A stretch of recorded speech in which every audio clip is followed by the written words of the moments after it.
আজকে আমি আম পুরের শরবত বানিয়ে দেখাবো। তার জন্য কাঁচা আম দুটোকে খুব ভালো করে ধুয়ে নিলাম। ধুয়ে নিয়ে আমি মোটাটাকে কেটে ফেলবো। আমটা পোড়াবো তাই আমি মাথাটা কেটে নিচ্ছি। শরবত বানাবো বলে আমি একটু আম দুটো পুড়িয়ে নিচ্ছি গ্যাসে। উনুনেই সবচেয়ে ভালো পোড়ানো হয়, কিন্তু উনুন তো নেই, গ্যাসেই পোড়াচ্ছি।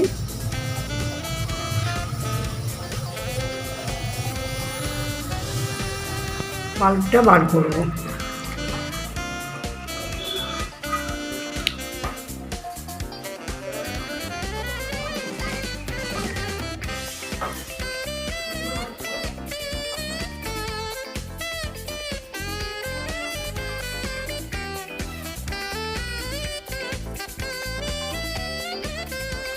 আম পোড়ানো হয়ে গিয়েছে, খোসা ছাড়ানো হয়ে গিয়েছে। এবার আমি একটু চাকু দিয়ে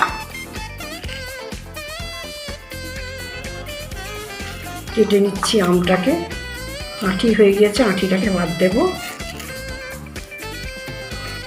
কাঁচা লঙ্কা দিয়ে দিলাম একটা, পুদিনা পাতা দিয়ে দিলাম একটু, আর বিট নুন দিয়ে দিলাম, একটু চাট মশলা দিয়ে দিলাম, গোলমরিচ গুঁড়ো দিয়ে দিলাম, আর একটু আদা কুচি দিয়ে দিলাম। এবার আমি একটু ব্লেন্ড করবো। এবার চিনি দিয়ে দিচ্ছি একটু।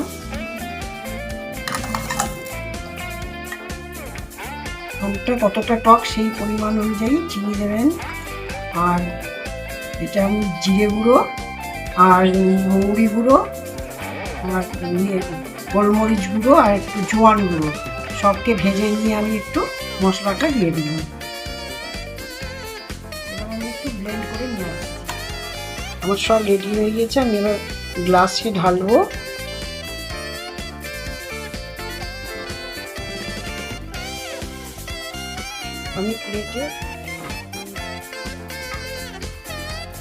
আমি এবার বিট লবণ আর লঙ্কা দিয়ে রেখে দিয়েছিলাম, আমি একটু গ্লাসে লাগিয়ে নিলাম। এবার আমি গ্লাসে সব ঢেলে ফেলবো।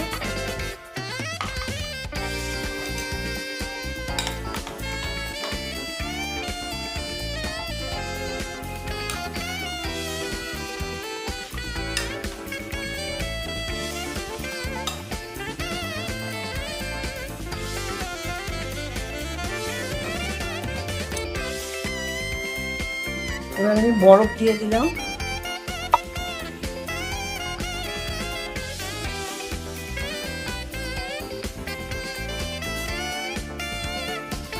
এবার ঠান্ডা ফ্রিজের জল দিয়ে দিলাম।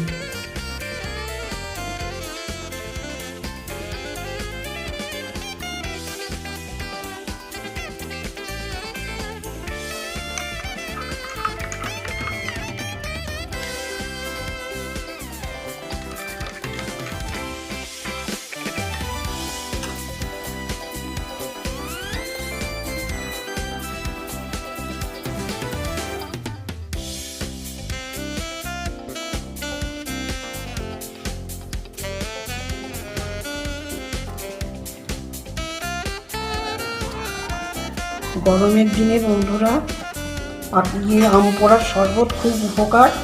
ঠান্ডা হয় শরীরটাও, পেটটাও ঠান্ডা হয়, হজমেরও গোলমাল কোনো পেটের চালু থাকলে ঠিক হজম হয়ে যায়। আমি একটু গার্নিশিংয়ের জন্য লেবু দিয়ে দিলাম আর পুদিনা পাতা দিয়ে দিলাম।